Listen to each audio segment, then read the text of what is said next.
In today's workplace, we're all working with people from literally everywhere. And that means disagreements, they're going to happen. But here's the thing, they don't have to be destructive. So today, we're going to break down how to handle conflict the right way. So let me ask you something.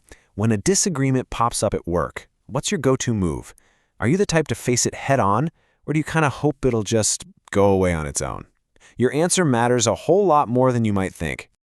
And that's because the way we even think about conflict has totally changed. We've moved way past the old top-down because I said so approach.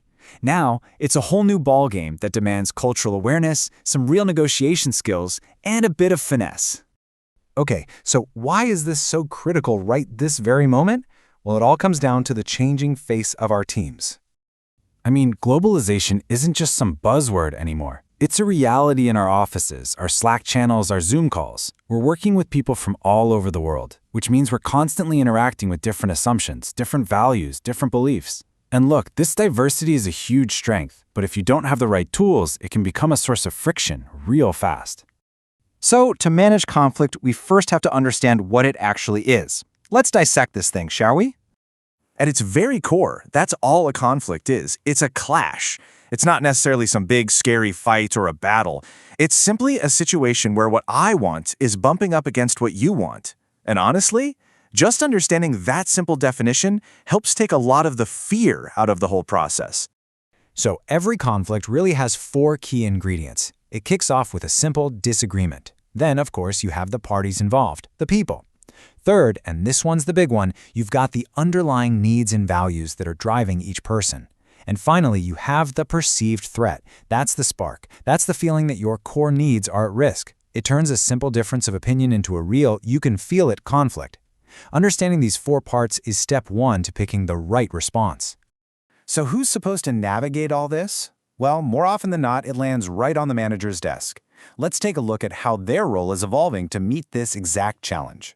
You know, I love this quote from Jeff Weiner at LinkedIn.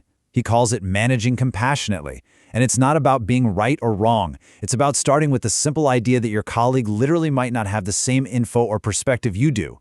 That's a huge shift in mindset, right? And to put that compassion into practice, managers really focus on 4 core jobs. They have to plan the goals, organize the team so everyone can work together smoothly, lead by motivating and coordinating, and control by monitoring things to catch issues early. When a manager nails these 4 things, they're creating a space where conflict can be handled constructively instead of letting it fester. Okay, so we've got the what and the why down. Let's get to the how. Here's a super practical framework that absolutely anyone can use to handle disagreements. This is the Thomas-Kilmann model, and it's basically a classic in the world of conflict management. It lays out 5 very distinct styles for how to respond in a situation. And the right style? Well, it often depends on those 4 components we just talked about: the people, their needs, and how big that perceived threat feels. The secret here isn't that one style is the best. It's all about knowing which one to use and when. First up is competing. This is the my way or the highway approach. It's super assertive, not very cooperative. Now, it sounds aggressive, I know, but sometimes it's absolutely necessary. Think about an emergency, or a situation where you're the expert and a tough call has to be made right now on a tight deadline. The polar opposite of that is accommodating. This is where you put the other person's concerns way ahead of your own. It's highly cooperative, and it's actually really smart to use when you realize, hey, this person is the expert here, or when just preserving the relationship is way more important than winning this particular point. Then we have avoiding. This is when you just sidestep the whole thing. You're not trying to solve your problem or their problem, you're just not engaging.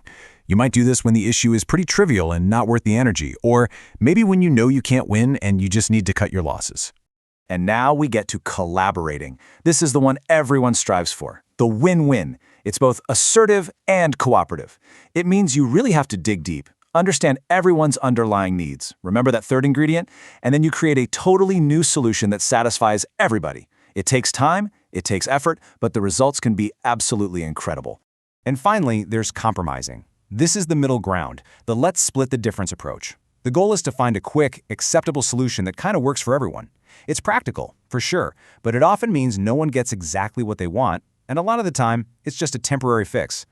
And this table just lays it all out so clearly, doesn't it? You can see the 5 styles based on whose goals get met. Competing is a straight-up win-lose. Accommodating is a lose-win. Avoiding? Well, that's a lose-lose for everyone. The gold standard is collaborating, that beautiful win-win.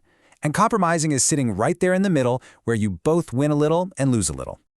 Okay, knowing these styles is critical, but there's one more layer to this whole thing that can dramatically change how your chosen style is received by other people, and that's gender. 77 cents. This number represents a real, ongoing workplace conflict. A 2012 report found that female full-time workers made only 77 cents for every single dollar earned by men.